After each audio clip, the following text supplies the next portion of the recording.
Hello everyone. सो आज से हम सॉल्यूशन स्टार्ट कर रहे हैं। ठीक है। सो आज का लेक्चर जो होगा वो एक तरह से सॉल्यूशंस हम पढ़ेंगे नहीं ऑफिशियली।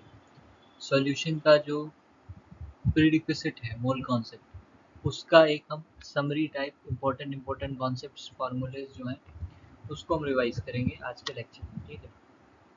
तो आज का लेक्चर अगर आपको मोल कॉन्सेप्ट नहीं भी आता है तो उसको एक तरह से इस चैप्टर के लिए तैयार करेगा, और मोल कॉन्सेप्ट का भी आपको 70% बातें 80% बातें आपको क्लियर हो जाएगी आज। ठीक है, क्योंकि आज का मेनली टॉपिक मैंने रखा है basics of concentration term plus temperature dependency, but हम बात जो करेंगे वो मोल से ही बात करेंगे। ठीक है, उतना डेप्थ में जाके नहीं करेंगे, बट फार्मूला लेवल पे हम मोल कॉन्सेप्ट से ही शुरू करके कंसंट्रेशन टर्म्स के सारे कॉन्सेप्ट को डिस्कस करेंगे। ठीक है, तो लेक्चर नंबर 1 ऑफ सोल्यूशन आज है। सो देखिए, सबसे पहले मोल कंसेप्ट। ठीक है, तो आई थिंक टर्म्स पता होंगे आपको। पहले तो एक मोल में कितने पार्टिकल होते हैं? 6.02 इंटू 10 पावर 23। ठीक है, कितने पार्टिकल्स होते हैं, राइट। अब हमारे पास तीन आपका टर्मिनोलॉजीज आपको ध्यान रखना है इसके सिंबल्स के थ्रू। स्मॉल एन, कैपिटल एन और n a. This n a is called Avogadro number, Avogadro's number. This is called number of molecules and this is called number of moles। ठीक है, अब इनमें जो रिलेशन होता है n is equals to n by na। ये पहला आ गया। उसके बाद दूसरे में आपको दो चीज़ें और इंट्रोड्यूस करेंगे, w और कैपिटल एम। w आपका हो गया मास, ठीक है, और ये m हो गया, कैपिटल M हो गया आपका मॉलिक्यूलर या मोलर मास। ठीक है, तो इनसे दूसरा फॉर्मूला बनता है नंबर ऑफ मोल्स का, that is w by capital M। ठीक, अब आपका एक है v, जो होता है वॉल्यूम, एटएसटी भी हम देते हैं। नंबर ऑफ मोल्स का फॉर्मूला क्या बनता है?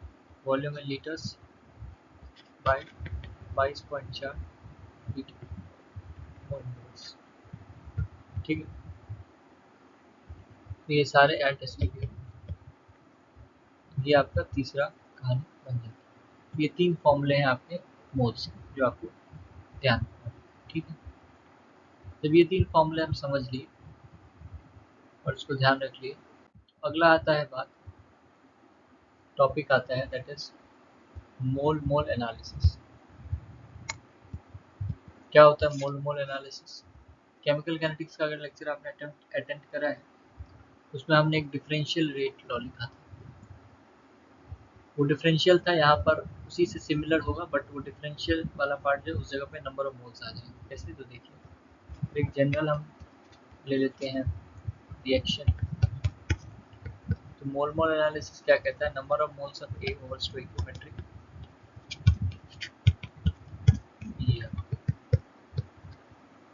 दिस इज आपका मोल मोल एनालिसिस का कॉन्सेप्ट। अब मोल मोल एनालिसिस जब हम ये समझते हैं तो यहाँ से ही दो कॉन्सेप्ट निकलते हैं, जो कि है L R and E R. L R मतलब लिमिटिंग रिएजेंट, ई आर हो गया एक्सेस रिएजेंट।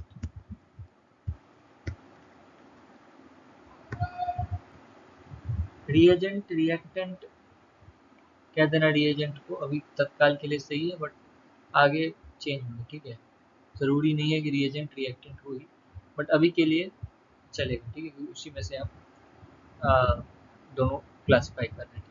अभी के लिए चलेगा, आगे ऑर्गेनिक में थोड़ा सा इस वर्ड को वाइजली यूज करेंगे ना। अब लिमिटिंग रिएजेंट और एक्सेस रिएजेंट हो गया एल आर ई आर का मतलब, उसको देखिए कैसे करेंगे। जो हमने वहां पर लिखा था ये वाला, इसमें आपका number of moles of a over stoichiometry of a, मतलब स्टोइकियोमेट्री ऑफ कैपिटल ए, और एक मैंने इधर लिख दिया बी का, ठीक है। तो मान लीजिए ये दोनों मैंने लिखा रिएक्टेंट से ही आएगा, एक्सिस रिएजेंट या लिमिटिंग रिएजेंट सारे रिएक्टेंट के मतलब जो मॉलिक्यूल्स या जो आपके कंपाउंड्स रिएक्ट करें उन्हीं में से आएगा। मान लीजिए अगर ये वैल्यू ज़्यादा आ गई, मतलब मैंने कैलकुलेट करा इसकी वैल्यू और इसकी वैल्यू इससे ज़्यादा आ गई, तो जो ज़्यादा आ गया वो एक्सेस में, लिमिटिंग रिएजेंट क्या होता है वो एक समय के बाद ख़त्म हो जाता है, बट एक्सेस रिएजेंट क्या होता है वो ख़त्म नहीं होता। मतलब लिमिटिंग रिएजेंट क्या होगा, जैसे रिएक्शन प्रोसीड करेगा करेगा करेगा, लिमिटिंग रिएजेंट एक पर्टिकुलर टाइम आने के बाद लिमिटिंग रिएजेंट खत्म हो जाता है। और लिमिटिंग रिएजेंट बहुत इंपॉर्टेंट है क्योंकि लिमिटिंग रिएजेंट ही प्रोडक्ट डिसाइड करता है कितना प्रोडक्ट बनेगा, अमाउंट ऑफ प्रोडक्ट। तो अगर ये ज़्यादा हो गया, इसकी वैल्यू ज़्यादा आ गई, तो दिस इज एक्सेस रिएजेंट, जो कम है वो लिमिटिंग रिएजेंट। यही लिमिटिंग रिएजेंट है जो कि डिसाइड करेगा प्रोडक्ट का अमाउंट। अगले स्लाइड पे ये पॉइंट लिख देता हूँ। जो आपका एलआर होता है ना वही डिसाइड करता है अमाउंट ऑफ प्रोडक्ट। तो क्या होता है ना, कभी कभी जैसे डायरेक्ट नहीं बनता है, मतलब वो जो हमने लिखा मोलर एनालिसिस का फॉर्मूला वो डायरेक्ट नहीं लगेगा, तो आपको ये चेक करना पड़ेगा कौन सा लिमिटिंग है कौन सा एक्सेस है। जो लिमिटिंग रिएजेंट होगा वही डिसाइड करेगा प्रोडक्ट। तो लिमिटिंग रिएजेंट का जो वो मोलर एनालिसिस का पार्ट है, मतलब फॉर्मूला है, उसको उठाएंगे और प्रोडक्ट का निकालेंगे, उससे आप जो है कंपेयर करके नंबर ऑफ मोल्स या जो भी आपको चीज़ें निकालनी होंगी वो आप निकाल सकते हैं। ये ध्यान रखना है आपको, लिमिटिंग रिएजेंट ही डिसाइड करते हैं कि प्रोडक्ट कितना बनेगा, ठीक है। इसको याद करने का एक मैंने ट्रिक बनाया हुआ है। आई डोंट नो आप म्यूज़िक से रिलेट कर पाओगे कि नहीं, बट मेरे को म्यूज़िक सुनने का और करने का शौक है, तो मैं म्यूज़िक से इसको याद किया हूँ। कन्फ्यूज़न हो जाते हैं कभी कभी। एल यहाँ है, पी यहाँ है। एक पुराने कंपोज़र हुए करते थे, वो भी मतलब उनके मतलब क्या बोलते हैं म्यूजिकल डुओ, तो उसमें से आपका एक अभी जिंदा है, एक मर गए हैं। तो एलपी कॉम्पोजिशन आई थिंक सुना होगा आपने, लक्ष्मीकांत प्यारेलाल कॉम्पोजिशन, तो वही से मैंने याद किया। लिमिटिंग रीजन जो होता है वो अमाउंट ऑफ प्रोडक्ट, सही। यहाँ से याद कर सकते हैं, ऐसे याद हो जाए तो बढ़िया है। मेरे को ऐसे हुआ तो मैंने शेयर करा। ठीक है, तो ये हमारा मोलमोल एनालिसिस वाला पार्ट है। तो देखिए, अब कंसंट्रेशन टर्म्स पे जाने से पहले हमें एक चीज़ जानना पड़ेगा, that is concept of solute and solvent. इसको आप हल्के में मत लीजिए, जो आप पहले पढ़ के आए हैं उससे थोड़ा सा अलग है। यहाँ पर थोड़ा सा केसेस बनते हैं। अगर मान लीजिए फिजिकल स्टेट, तो ये सॉल्यूट, एक सॉल्यूट होगा एक सॉल्वेंट होगा, तो अगर फिजिकल स्टेट्स जो है वो रिएक्टेंट्स जो आपके हैं, जो भी रिएक्टेंट्स हैं उनकी फिजिकल स्टेट्स अगर डिफरेंट है, तो सॉल्यूट क्या होगा सॉल्वेंट क्या होगा ये समझिए। तो अगर ऐसा केस है तो सॉल्यूट और सॉल्वेंट, तो रिएक्टेंट से प्रोडक्ट जाने टाइम जिस भी स्पीशीज़ ने अपना फिजिकल स्टेट रिटेन कर लिया, यानी अगर लिक्विड था तो लिक्विड ही रह गया, एक्वस था तो एक्वस ही रह गया, तो वो आपका सॉल्वेंट हो जाता है। और जो अपना फिजिकल स्टेट चेंज कर लेता है वो आपका हो जाता है क्या, सॉल्यूट। सॉल्यूट अपना फिजिकल स्टेट चेंज कर लेता है और सॉल्वेंट जो होता है वो अपना फिजिकल स्टेट रिटेन रखता है, अगर रिएक्टेंट्स के जो रिएक्टेंट्स हैं उनका फिजिकल स्टेट अलग अलग है ना। तो मान लीजिए ऐसा केस है, कैसा है,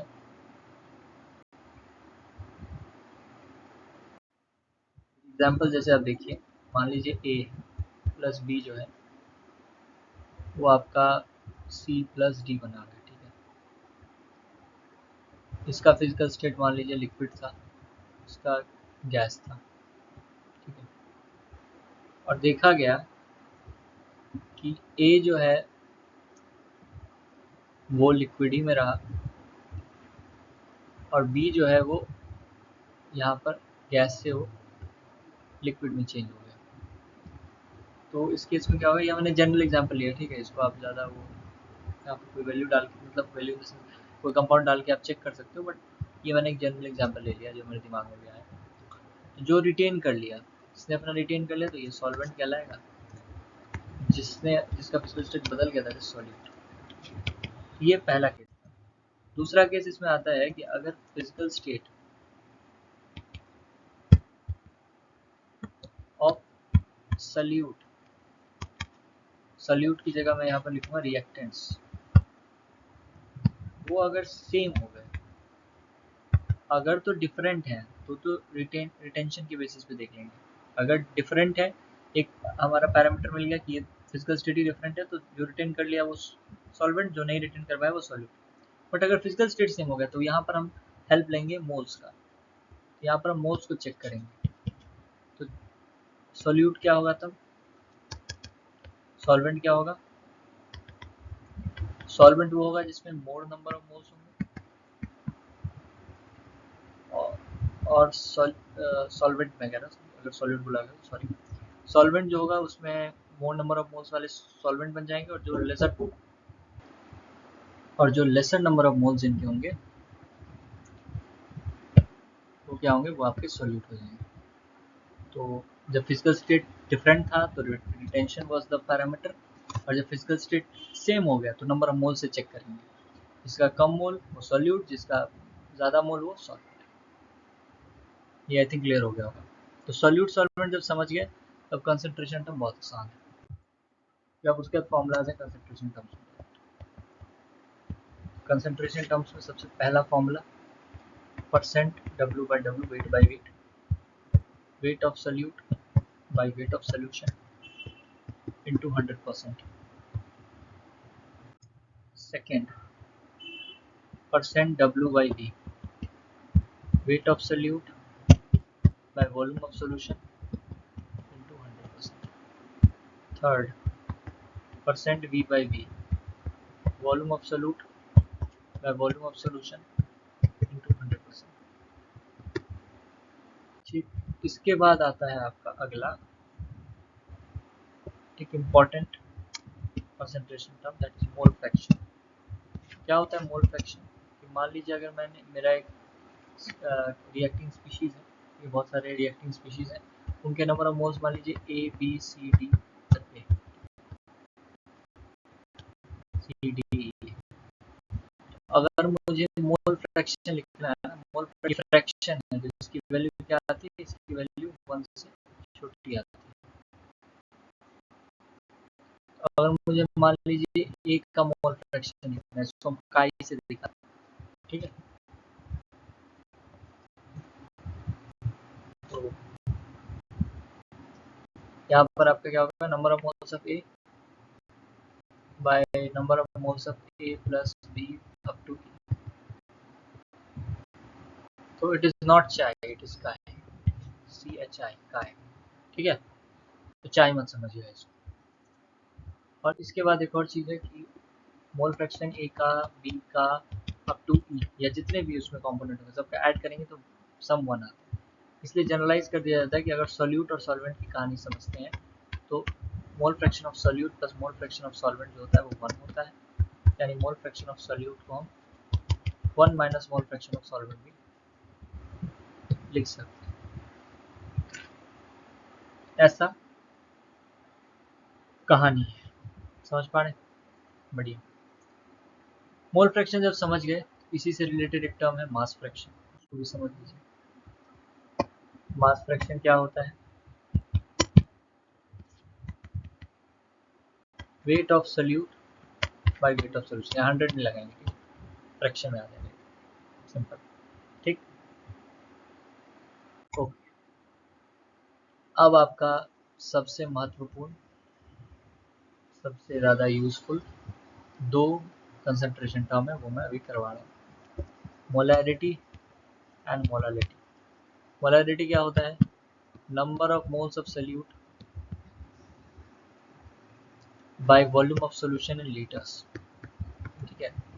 और कन्वर्जन तो आई थिंक आपको आता ही होगा, लीटर को मिलीलीटर वगैरह में कन्वर्ट करना। 1 cc is equals to 1 centimetre, आता होगा। कन्वर्जन तो आई थिंक आते होंगे, कन्वर्जन आते हैं तो बढ़िया है। तो मोलैरिटी क्या होता है? Molarity is number of moles of solute by volume of solution in litre. और मोलालिटी क्या होता है? मोलालिटी होता है number of moles of solute over weight of solvent, ध्यान रखिएगा इन किलोग्राम्स, ठीक है, भी मोलालिटी का कहानी आएगा। Molality is number of moles of solute by weight of solvent in kilogram. Fine. इसके बाद आप एक चीज समझिए, मोलारिटी, अच्छा इसको दिखाते कैसे हैं, सिंबल क्या है मोलारिटी का, कैपिटल है मोलर, मोलर बोलते हैं इसको, मोलर, मोलालिटी तो क्या बोलते हैं, मोलर। मैं यूनिट वगैरह आगे एक पेज में लिख ही दूंगा, ठीक है, इसका टेंशन ना लो। और डेंसिटी, रो डेंसिटी, इनके बीच का रिलेशन क्या हो, क्वेश्चन आपको देगा, उससे आप इनका आपको जैसे मोलारिटी दे देगा, डेंसिटी दे देगा, मोलालिटी पूछेगा, तो कैसे करेंगे, इसका फॉर्मूला होता है बट फॉर्मूला बहुत कॉम्प्लेक्स है, उसको ध्यान नहीं रखें, इसमें कॉन्सेप्ट जो है वो ध्यान, कॉन्सेप्ट में बताता हूँ आपको। तो आपको सोल्यूशन का डेंसिटी दे देगा, ठीक है, तो फिर आप कैसे निकालोगे, तो ध्यान से देखो, आपको सोल्यूशन का डेंसिटी दे दिया, ठीक, वॉल्यूम ऑफ सोल्यूशन हम क्या लेते हैं, 1 लीटर, वॉल्यूम ऑफ सोल्यूशन आपको कभी भी लेना होगा 1000 ml लो, 1 लीटर लो, स्टैंडर्ड है। यहाँ से क्या होगा, डेंसिटी दी रही है, वॉल्यूम है, तो मास निकाल लेंगे आप, राइट, है ना, मास निकाल लेंगे, मास ऑफ सोल्यूशन आपने निकाल लिया है, ठीक है।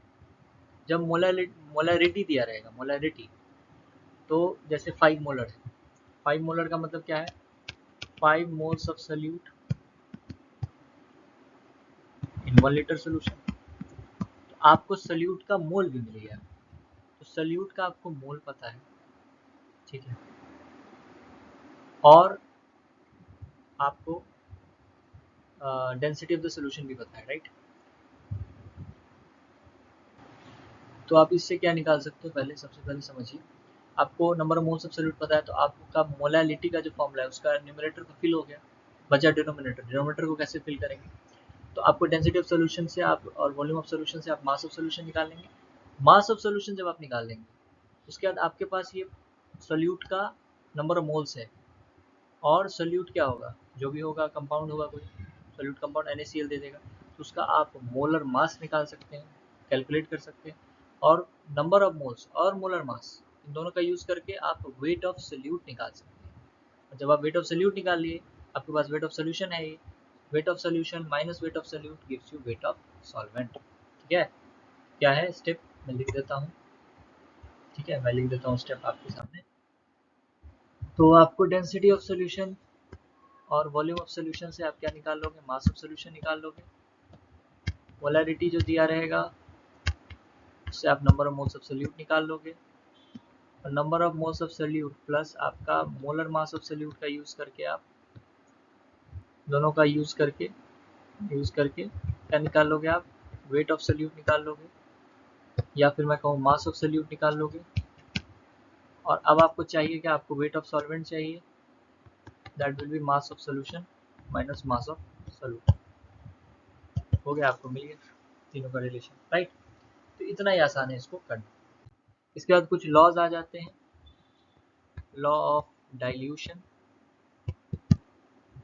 ठीक है, कि अगर मान लीजिए MO1 V1 था इनिशियली, उसमें मैंने VmL वाटर डाला, तो फाइनल वॉल्यूम हो गया V2 that is V1 plus V, final molarity M2 हो गया, तो यार MO1 V1 is equals to M2 V2, this says law of dilution, ठीक है। ऐसे इसमें आता है आपका लॉ ऑफ मिक्सिंग,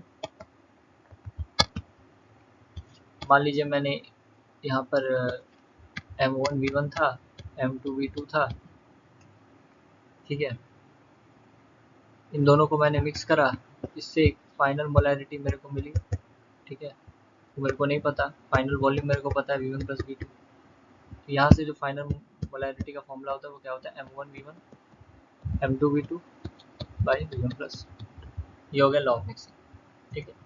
अब बात करते हैं जो सबसे आसान है इसमें समझना, that is your temperature dependency का कहानी। टेम्परेचर डिपेंडेंसी सीधा सीधा है, ये आता है आपके आइडियल गैस इक्वेशन से, तो जिस भी कंसंट्रेशन टर्म में आपको वॉल्यूम दिख जाए, तो वॉल्यूम क्या होता है, टेम्परेचर के डायरेक्टली प्रोपोर्शनल होता है। अगर मैंने प्रेशर कांस्टेंट कर दिया, नंबर ऑफ मोल्स कांस्टेंट कर दिया, ठीक है, तो टेम्परेचर डिपेंडेंसी सीधा सीधी वॉल्यूम है। जिस भी कंसंट्रेशन टर्म में वॉल्यूम आ जाएगा वो क्या होगा, टेम्परेचर डिपेंडेंट आपका हो जाएगा, राइट। तो कौन कौन से हो गए, तो मोलैरिटी हो गया, मोलैरिटी नहीं होगा क्योंकि इसमें वॉल्यूम आता नहीं है। आपका परसेंट वी बाई वी हो गया, परसेंट डब्ल्यू बाई वी हो गया, और भी जितने भी आपको जहाँ पर भी दिख जाए। नॉर्मेलिटी करके एक होता है जो रिडॉक्स में पढ़ते हैं, यहाँ पर नहीं पढ़ते हैं, नॉर्मेलिटी हो गया। तो ये सारे क्या होते हैं, ये सारे टेम्परेचर डिपेंडेंट होते हैं, ठीक है। तो हमने कंसंट्रेशन टर्म्स जो हमारे थे, मेजर मेजर मेजर मेजर, वो सारे हमने डिस्कस कर लिए।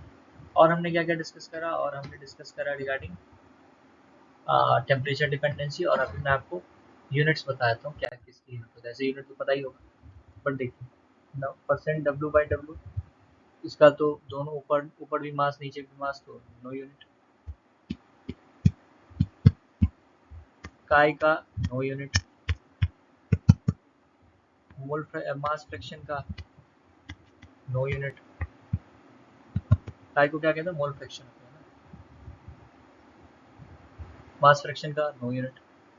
परसेंट वी बाई वी का नो यूनिट।